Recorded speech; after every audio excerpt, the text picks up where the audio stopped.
Lui, c'est Georges B.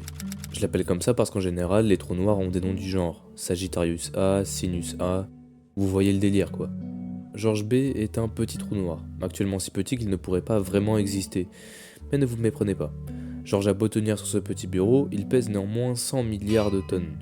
Ouais, c'est vraiment lourd. C'est tellement lourd que je pourrais pas vraiment vous donner d'exemple pour comparer.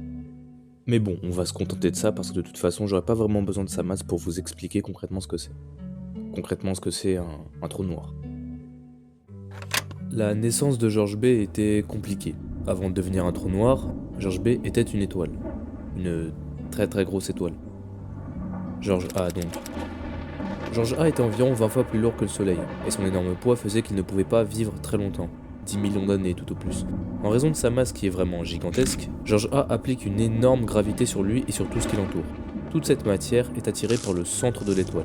On doit ce raisonnement à Isaac Newton qui nous a permis de comprendre que plus un objet est massif, plus il exerce de la gravité. Seulement, et dans notre cas c'est le problème, la gravité de Georges est tellement forte que ses atomes s'écrasent entre eux pour atteindre ce centre. Comparé à ça, Georges brûle sa matière et chauffe, ce qui va lui permettre de libérer de l'espace et de subsister un peu plus longtemps. Mais voilà, Georges A est malade, il n'a plus rien qui peut brûler suffisamment pour libérer de l'espace, et ses atomes vont donc se comprimer entre eux en se bousculant vers le centre. Ceux qui étaient au milieu de l'étoile qui vont se faire écraser par tous les autres vont se briser sous l'effet de la pression pour donner avec leurs résidus un objet extrêmement dense et extrêmement petit, plus petit même qu'un atome, une singularité, Georges B. Tout le reste de l'étoile va se comprimer petit à petit sur Georges B qui va emmagasiner de la masse et qui va continuellement s'écraser sur lui-même. Bref, ça devient le Georges que l'on connaît tous.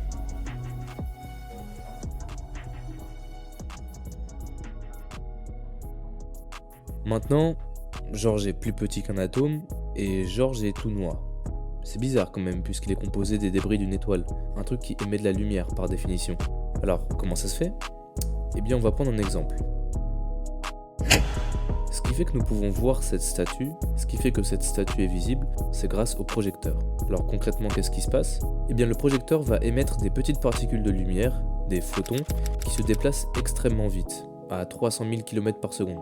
Ces petites particules vont rebondir sur le fauteuil, sur le sol, sur le mur, et vont atterrir tout droit dans notre œil. En s'étalant ainsi sur notre rétine, ils vont former une image, en gros ce qu'on est en train de regarder.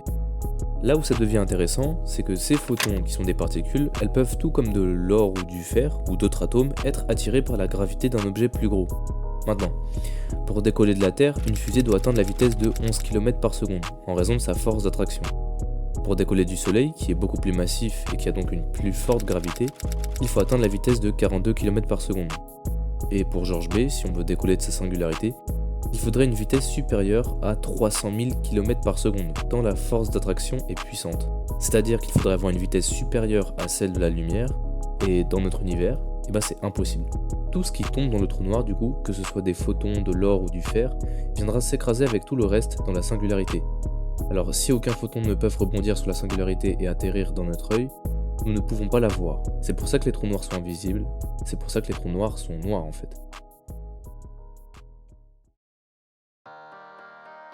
Tout ça, ça soulève quand même une question, peut-être la plus importante de toutes, c'est qu'est-ce qui se passe au fond du trou noir ? Qu'est-ce qui se passe au niveau de la singularité ? Une des théories que je préfère, c'est celle de la fontaine blanche.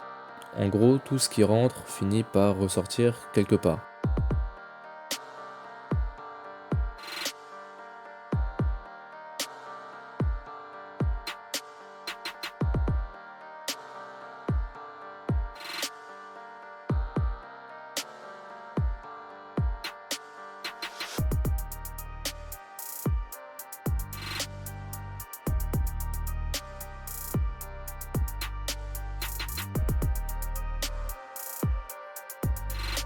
Georges C.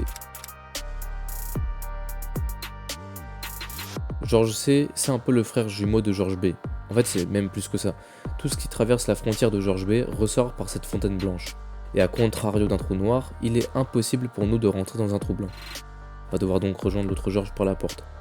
Le problème qu'il y a avec les trous blancs, c'est qu'on n'a jamais pu en observer. Les équations mathématiques prouvent qu'ils peuvent bien exister, et pour l'instant, on n'en a pas vu.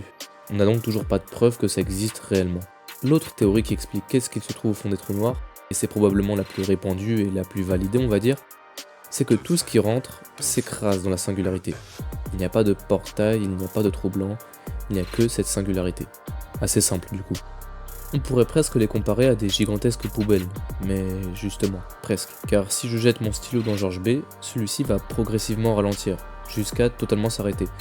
Comment c'est possible?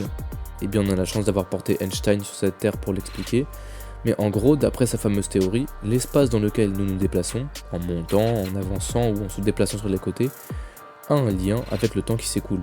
Le temps et l'espace sont liés entre eux. Mais il ne s'est pas arrêté là.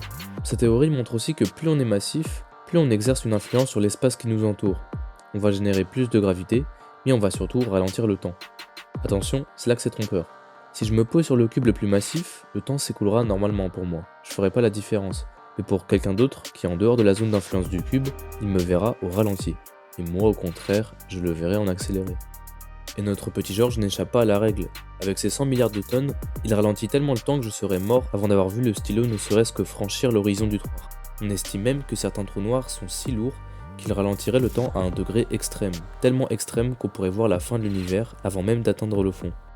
Malheureusement, George, lui, ne verra pas cette fin-là. Malgré son immense masse, et contrairement à ce qu'on peut penser, oui, les trous noirs peuvent mourir. Et pour ça, on va devoir se tourner vers notre dernier protagoniste, Stephen Hawking. Ce qu'il faut savoir, c'est que partout dans l'espace qui nous entoure, il y a des fluctuations d'énergie. Il y a de l'énergie qui est transportée, créée à partir d'autres mouvements d'énergie, et il y en a absolument partout, même dans les lieux où il y a du vide. Ça donne lieu à ce qu'il y a des particules réelles, comme des atomes, du fer, de l'or, et des particules virtuelles. Celles-ci sont importantes, retenez bien. À l'horizon des événements, c'est-à-dire à la limite dans laquelle on est en dehors et à l'intérieur des trous noirs, l'espace est vide, il n'y a aucune particule réelle. Par contre, les fluctuations de l'espace permettent à ce qu'il y ait l'émergence de particules virtuelles. Ces particules apparaissent et disparaissent aussitôt. Elles s'annulent entre elles peu après avoir apparu, et sont obligées de s'annihiler. Maintenant, imaginons qu'il y a une particule virtuelle qui apparaît à cet endroit-là. L'autre particule, sa copine, tombe dans le trou noir. Il n'y a aucun moyen pour elle de rejoindre son pote. Qu'est-ce qui va se passer?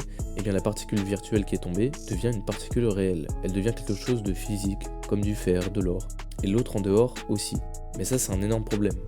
Parce que ça veut dire que du vide, d'un endroit où il y a à la base rien de réel, de concret, peut apparaître subitement de la matière. C'est ce que je me disais au début, et puis j'ai vu que c'était pas vraiment le cas.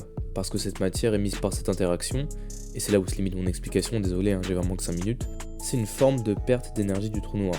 Ouais, c'est pas évident à piger. Ces particules réelles qu'émettent donc les trous noirs leur font perdre de l'énergie. Ces mêmes particules sont d'ailleurs émises sous forme de rayonnement, le rayonnement Hawking, et c'est comme ça que George B meurt lentement. Très lentement, hein. Par contre, il en a pour à peu près ça, ce qui lui laisse pas mal de temps quand même. D'ailleurs, en parlant de temps, je crois qu'on a déjà dépassé les 5 minutes annoncées dans le titre, alors je voudrais pas vous faire perdre plus de temps comme ça. Dites-moi ce que vous voudriez que j'explique dans une prochaine vidéo, et moi je verrai ce que je pourrais faire. En tout cas, moi je vous embrasse, et je vous souhaite une très bonne soirée.